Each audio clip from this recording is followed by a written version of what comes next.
오늘은 축복의 울타리 두 번째 시간입니다. 다 같이 읽어주실까요? 축복의 울타리. 잠언 16장 9절에 보면 사람이 마음으로 자기의 길을 계획할지라도 그의 걸음을 인도하시는 이는 여호와시다 그랬어요. 그러니까 사람이 제비는 뽑지만 결정하는 건 하나님이에요. 사람이 마음으로 우리가 얼마나 많은 계획을 가져요. 많은 꿈을 다 갖지만 또 새 해를 맞이해서 우리가 새 출발하기 위하여 내가 이렇게 할 거야 하지만 그거 다 안 돼요. 절대로 뜻대로 않지요. 세계 권투 복싱 역사상 헤비급 세계 최고의 선수가 마이크 타이슨 선수입니다.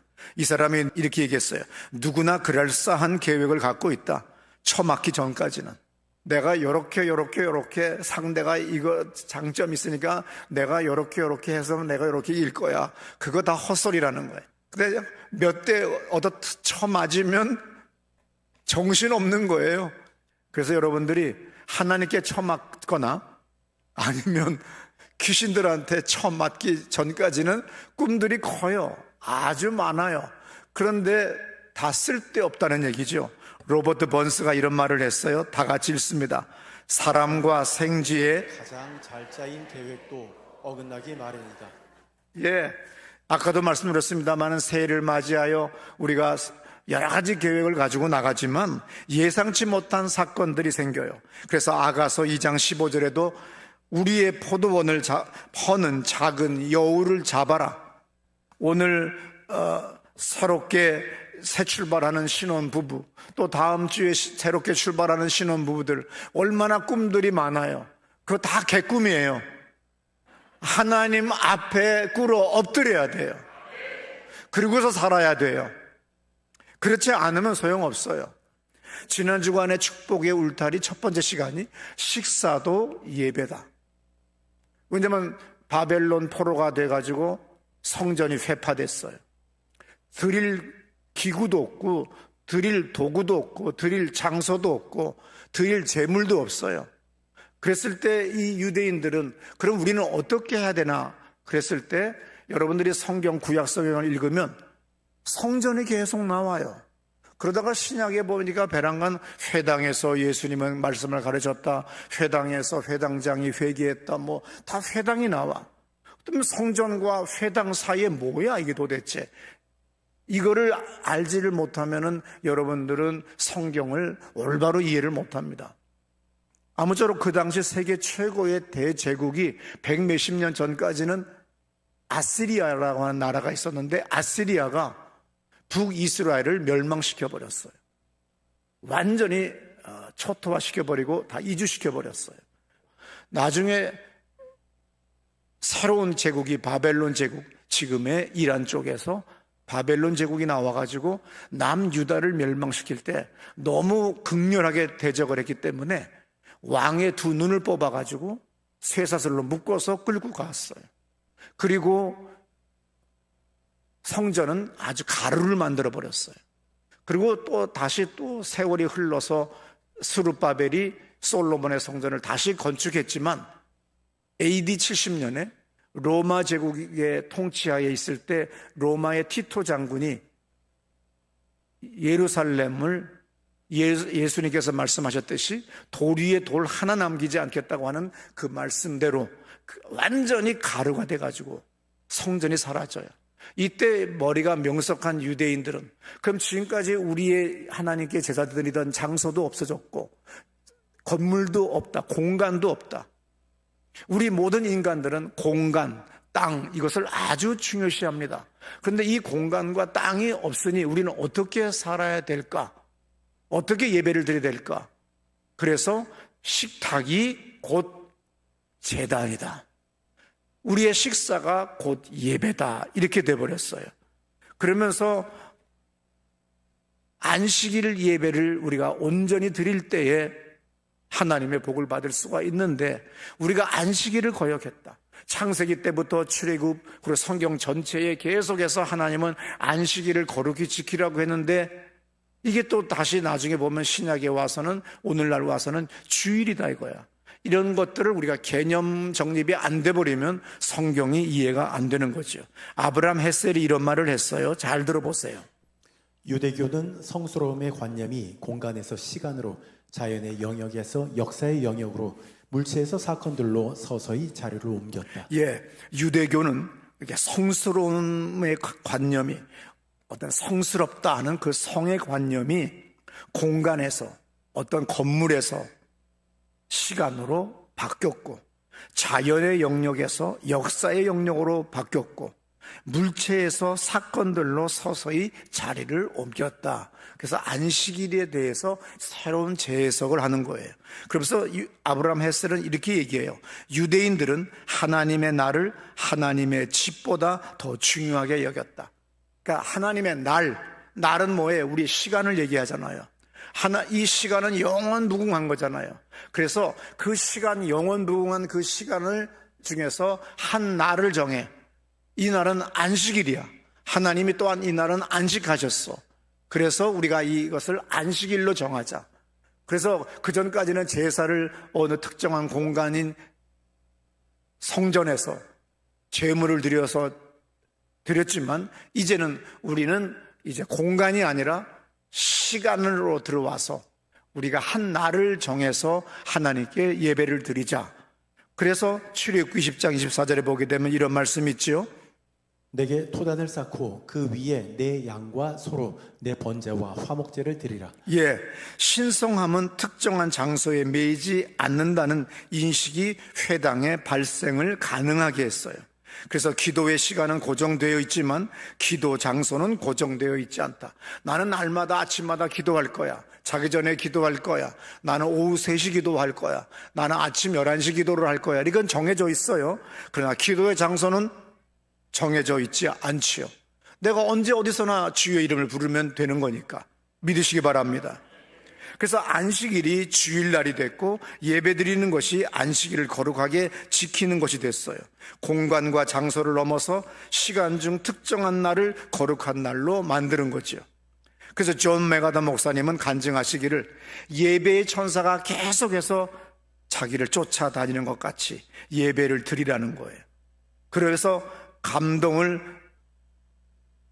받으라는 거죠.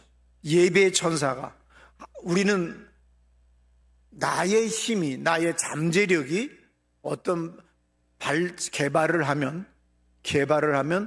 어마어마한 힘이 된다. 이것은 인간의 생각이에요. 우리 인간은 흙에서 만들어졌기 때문에 보잘것 없는 거예요. 숨이 끊어지면 소용이 없다. 그러면서 어떤 사람을 의지하지 말아라. 왕을 의지하지 말아라. 어떤 권력을 의지하지 말아라. 사람은 숨이 끊어지면 아무 소용이 없다. 시편의 유명한 말씀이잖아요. 존 메가더 목사님은 예배 영이 와야 된다는 거예요. 예수님도 주의 병 고치는 능력이 저와 함께 하더라. 아주 중요합니다. 주의 병 고치는 능력이 저와 함께 하더라. 시작. 아주 중요합니다. 주님의 특별한 능력이 있는 천사들이 우리와 함께 할 때에 내가 재물 얻을 능을 갖게 되는 거예요. 내가 건강해지는 거예요. 예수님도 당신의 힘으로 병을 고친 게 아니에요. 내가 어떤 사람을 위해서 특별히 무슨 차력을 발생시키거나 아니면 무슨 돌을 닦아서 나타나게 하는 것이 아니라 내가 기도할 때 하나님 아버지께서 나를 보장해 주시고 보증해 주시고 어떤 능력이 함께 하시기 때문에 치유 역사가 일어납니다. 그래서 존 메가더 목사님은 지금 90살이 다 되셨는데도 설교를 하세요. 온 세계의 목사님들이 그분의 설교는 항상 귀 기울여 듣고 있습니다. 그러므로 예배를 드리는 천사가 쫓아다녀야 되는데 우리는 반대로 내가 예배를 막 드리러 가야 돼요. 그 정도가 되면 인생이 달라져요. 삶의 가치관이 달라져요. 모든 것들의 개념 정립이 다 달라져요. 그리고 새로운 안목을 가져요. 이것을 여러분들이 경험하시기를 축원합니다. 예배의 목적은 단순히 예배자를 즐겁게 하는 것이 아니라 하나님을 기쁘게 해드리는 거예요. 이거 중요합니다. 나를 위해서 온 게 아니라 하나님을 위해서 온 거예요. 우리가 하나님께 찬양을 했을 때 역대서에 뭐라고 썼어요? 그에게 노래하라고 돼 있어요. 우리는 그분에게 노래하는 거지 관중에게 노래하는 거 아니에요. 그래서 관중 듣기 좋은 노래하는 것도 아니고 새로운 곡 자꾸 불러서 뭐 새로운 것보다도 그냥 수십 년 지난 곡이라도 그것이 참으로 아름다운 곡이고 주님을 높이는 곡이라고 한다면 몇백 년 전 곡이라도 부른다. 아무쪼록 우리는 그에게 노래하고 그에게 예배하는 거지 나를 즐겁게 예배자를 즐겁게 하기 위하여 예배드리는 거 아니라는 거예요. 성경에서 가장 중요한 주제 중에 하나가 예배와 안식일입니다. 아까도 말씀드렸습니다마는 창세기부터 출애굽기 성경 전체에 계속 안식일을 지키라고 그래요. 출애굽기 20장에서 모세가 십계명을 받을 때도 첫 번째 하나님의 요구는 뭐냐면 예배예요. 그것이 출애굽기 20장 2절부터 5절에 있습니다. 또 창세기에서 천지 창조 우주 만물을 창조의 내용이 31절, 그러니까 31절로 되어 있어요. 온 우주 만물을 다 만든 내용이 31절밖에 안 된다 이 얘기예요. 그만큼 성경은 좀 쌍스럽게 얘기하는 것도 아니지만 거두절미하고 아주 요약을 정확하게 잘해요. 그래서 어떤 때에 어떤 사람이 신문 기자로 처음 입사했을 때 기사를 써왔는데 편집부장이 집어 던지면서 얘기하더라잖아요. 야 임마 창세기 1장을 읽고 와. 온 세상을 창조했는데 한 장밖에 안 돼 있어. 너는 막 이 사건 하나 가지고 이렇게 지저분하게 많이 썼냐. 성경은요 철저하게 생략을 해요. 또 언급해야 될 것은 정확하게 언급을 해요. 과감하게 지나갈 것은 과감하게 지나가요. 그것이 아주 중요한 겁니다. 그런데 레위기에서 성막을 묘사하는 데는 243절이나 필요해요. 성막을 짓는 데는 243절을 썼고 기록했고 천지를 창조하는 31절밖에 기록하지 않았어요. 성막의 목적은 뭡니까? 예배를 위한 겁니다. 성막 안에 앉는 자리가 없어요. 원칙은 하나님께 예배드릴 때는 여러분 다 서야 돼. 왜 나만 서야 돼? 하나님 앞에 서야 되는 거예요. 그냥 누워서 자빠져 자면 안 돼요. 다리 꼬고 있어도 안 돼요. 다리 모으고 있어야 돼요.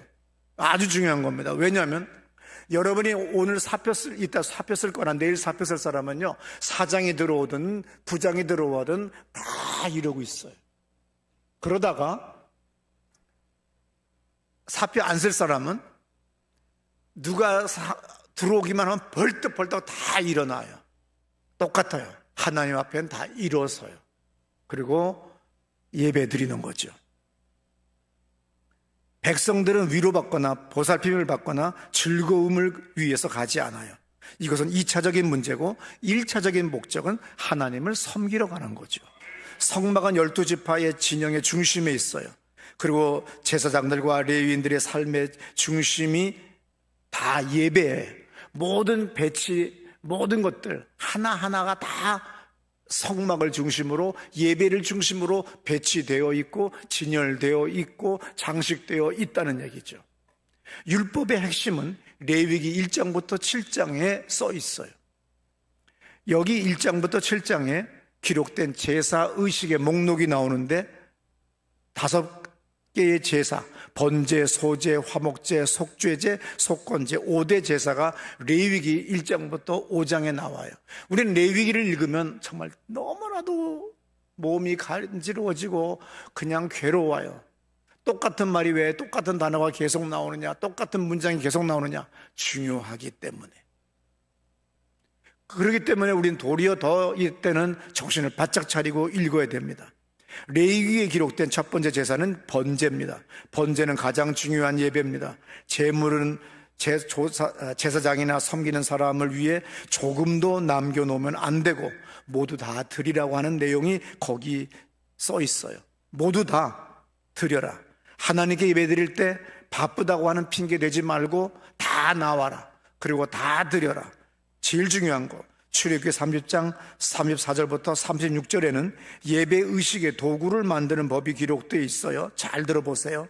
여호와께서 모세에게 이르시되 너는 소합한 향과 나감향과 풍자향의 향품을 가져다가 그 향품을 유향에 섞되 각기 같은 분량으로 하고 그것으로 향을 만들되 향 만드는 법대로 만들고 그것에 소금을 쳐서 성결하게 하고 그 향 얼마를 곱게 찌어 내가 너와 만날 회막안 증거궤 앞에 두라. 이 향은 너희에게 지극히 거룩하니라. 하나님께 우리가 향을 우리가 태우잖아요. 향을 올려드려요. 출애굽기 30장 37절부터 38절의 경고가 아주 중요한데 이거 정말 잘 들으셔야 돼요.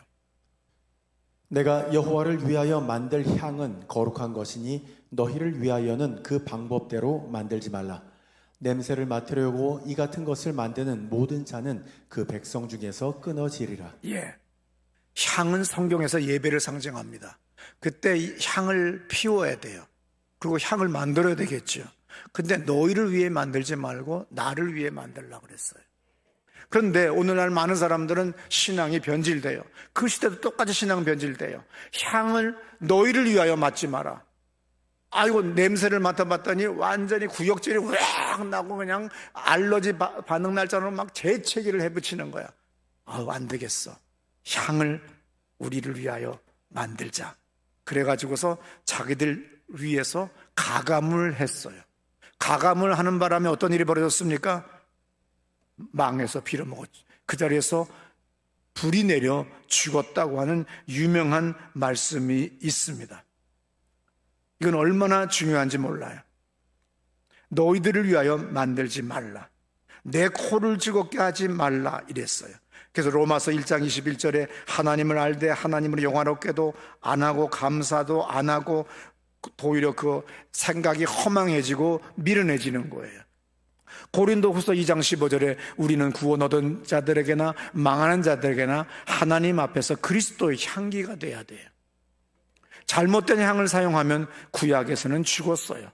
레위기 10장에서 아론의 아들 나답과 아비후는 제사장에 임명됐습니다.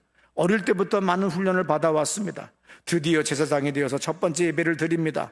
그런데 다른 불을 담아서 분향을 했어요. 히브리서에 보게 되면 공인되지 않은 불, 공인되지 않은 향이라는 거예요. 하나님이 허락한 향이 아니라는 거죠. 내 열심과 내 방법 버리고 나가라는 거예요. 좀 비능률적인 것 같고 비상식적인 것 같으며 비이성적인 것 같고 비논리적인 것 같아도 약간은 좀 어벙해 보여도 그러나 하나님의 기록된 말씀대로 순종하라는 거예요. 사무엘하 6장 3절부터 7절에 보게 되면 웃사라는 사람이 나와요. 하나님의 법궤는 고앗 자손이 옮깁니다. 하나님의 법궤는 손을 대지 말라고 되어 있어요. 민수기 4장 5절부터 6절에 분명히 써 있는데 어깨에 메고 운반하라고 하고 손은 대지 말라고 했습니다. 그런데 민수기 4장 15절에서 성스러운 법궤를 만져서 죽는 일이 없도록 법궤를 주의 깊게 덮으라고 말했는데 이 쌍스러운 성경 말씀을 제대로 공부하지 않은 사람들이 사무엘하 6장 3절에서 새 수레에 법궤를 싣고 소들이 뛰는 바람에 법궤가 떨어지려고 하니까 웃사라고 하는 사람이 떨어지지 말라고 빨리 가서 딱 잡는 순간에 그 자리에서 죽어버렸어요. 그때 죽었을 때 어떻게 죽었느냐? 성경 히브리 원어에는 우리가 이게 충돌했을 때 죽은 거예요. 그러니까 하나님과 충돌했어요. 자동차와 정면 엄청난 큰 25톤 트럭과 정면 충돌했을 때와 같이 그냥 완전히 그냥 살이 찢겨져서 그냥 사라지는 거예요. 그랬을 때 다윗 왕이 보고 얼마나 큰 충격을 받았는지 법궤를 옮기지 않는 거예요. 민수기에 분명히 손대지 말아라. 니들 방법대로 옮기지 말아라. 근데 송아지가 죄송합니다. 똥구멍 뒤에다가 꼬랑지를 흔들 하는 데다가 새술에다가 자기 멋이스로 내 취임식 겸 그리고 사람들한테 지지를 받을 겸 그래서 내가 멋있게 하자. 그래서 군인들을 앞세워서 퍼레이드를 벌리다가 이 다윗의 퍼레이드를 벌리다가 하루아침에 웃사가 그야말로 터져 죽어버렸어요. 얼마나 끔찍했겠어요. 그때 다윗이 겸손하게 엎드려 버리게 됐습니다. 시편 95편 6절부터 7절의 말씀 들어보세요. 오라 우리가 굽혀 경배하며 우리를 지으신 여호와 앞에 무릎을 꿇자. 그는 우리의 하나님이시요 우리는 그가 기르시는 백성이며 그의 손이 돌보시는 양이기 때문이라. 너희가 오늘 그의 음성을 듣거든. 예, 아모스 8장 11절의 말씀입니다. 주 여호와의 말씀이라. 보라 날이 이를지라 내가 기근을 땅에 보내리니 양식이 없어 주림이 아니며 물이 없어 가람이 아니요 여호와의 말씀을 듣지 못한 기갈이라. 예, 중요합니다. 예배는 워십이라고 그러잖아요. 앵글로 섹서너로 보면 뭐라고 하냐면 유래가 가치 있다는 뜻이에요. 하나님의 가치를 인정하는 거예요. 그러니까 비교할 수 없고 비교될 수 없는 하나님, 또 그분에 대한 예배가 워십이라고 하는 그 뜻이 원래가 어원이 그런 거랍니다. 오늘 예배는 하나님만 높이고 하나님으로부터만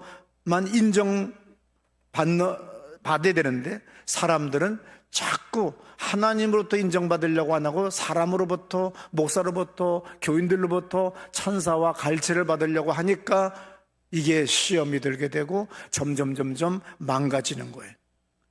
그런데 오늘 이것을 사도 바울은 확대 해석을 또 해요. 그 뭐냐면 예배에서 은혜를 받았어. 우리가 받으면 어떻게 해야 되느냐? 로마서 14장 18절 같이 이로써 그리스도를 섬기는 자는 하나님을 기쁘시게 하며 사람에게도 칭찬을 받느니라. 예, 은혜를 받으면 뭐예요? 사람으로부터도 칭찬을 받게 된다는 겁니다. 로마서 5장 16절에도 이런 말씀이 있죠. 이 은혜는 곧 나로 이방인을 위하여 그리스도 예수의 일꾼이 되어 하나님의 복음의 제사장식분을 하게 하사 이방인을 제물로 드리는 것이 성령 안에서 거룩하게 되어 받으실 만하게 하려 하심이라. 예, 오늘 우리가 나만 예수 믿는 것이 아니라 이방인까지 모든 온 인류까지 다 구원을 받게 하는 것, 그것이 진정한 제사고 진정한 예배다, 이렇게 얘기를 하는 거지요. 오늘 마지막 말씀입니다. 아브라함 헷셀이 얘기했어요. 안식이 뭐냐? 옛날에 분명히 성전 공간에서 예배를 드렸는데 두 번의 침략으로, 대제국의 침략으로 가루가 됐어요. 아, 공간이 중요한 거 아니구나. 땅이 중요한 거 아니구나. 건물이 중요한 거 아니구나. 우리는 시간 속으로 들어가자. 저 영원한 하나님의 영혼 속으로 들어가자. 시간이라고 하는 개념은 인간만이 갖고 있는 개념인데 우리는 그 날들 중에서 한 날 안식일로 정해서 하나님이 안식하셨듯이 우리도 그분을 예배하러 참된 안식의 길로 들어가자. 이것은 부서지지 않는다. 어떤 제국이 와도 무엇이 와도 우리는 누구나 다 안식일, 거룩한 예배를 드릴 수가 있다. 이것이 바로 아브라함 헷셀의 시간 속의 성소, 시간 속의 성전, 내게 주어진 날들 중에 하루를 주님께 드리자는 거예요. 이것을 드렸을 때에, 구별할 줄 알 때에 밥상을 구별할 줄 알아요. 그래서 이 밥상이 하나의 제단, 성소이기 때문에 우리가 거룩한 제사 드리는 마음으로, 하나님께 예배 드리는 마음으로 식사를 할 때 우리가 건강을 유지하고, 그래서 우리가 모든 마귀 귀신들의 공격에서 안전한 울타리가 되듯이 오늘 또한 그 많은 날들 중에 그 많은 영원이라는 시간 개념 속에서 한 날을 정해서 우리는 안식일을 맞는 거예요. 그럼 우리는 왜 구약은 모든 것은 다 그림자고 실체는 신약의 예수로서 모든 것이 다 드러났어요. 안식일은 주일의 그림자예요. 주님은 안식일 다음 날 부활하셨어요. 그래서 우리는 예수를 믿는 모든 사람들은, 그리고 메시아를 기다리는 모든 사람들은 주일을 안식일로 믿는 것을 여러분들은 아셔야 됩니다. 요한복음 4장 23절 다 같이 크게 읽습니다. 아버지께 참되게 예배하는 자들은 영과 진리로 예배할 때가 오나니 곧 이때라. 아버지께서는 자기에게 이렇게 예배하는 자들을 찾으시느니라. 아멘. 우리 다 같이 자리에서 일어나셔서 우리 기도하실 때, 하나님, 내가 올 한 해는 또 주님 오시는 그날까지, 주님 부르시는 그날까지 내가 안식일, 주일 예배를 타협하지 않게 하여 주옵소서. 내가 내 마음대로 향을 만들지 않게 해 주옵소서. 하나님이 기뻐하는 향만을 드리는 사람이 되게 해 주옵소서. 그래서 하나님이 예비한 축복을 받을 수 있는 영적인 울타리가 세워진 교회, 세워진 기업, 세워진 우리 가정 되게 해 주옵소서. 축복의 울타리가 안전하게 해 주옵소서. 두 손 번쩍 들고 기도합니다. 주여!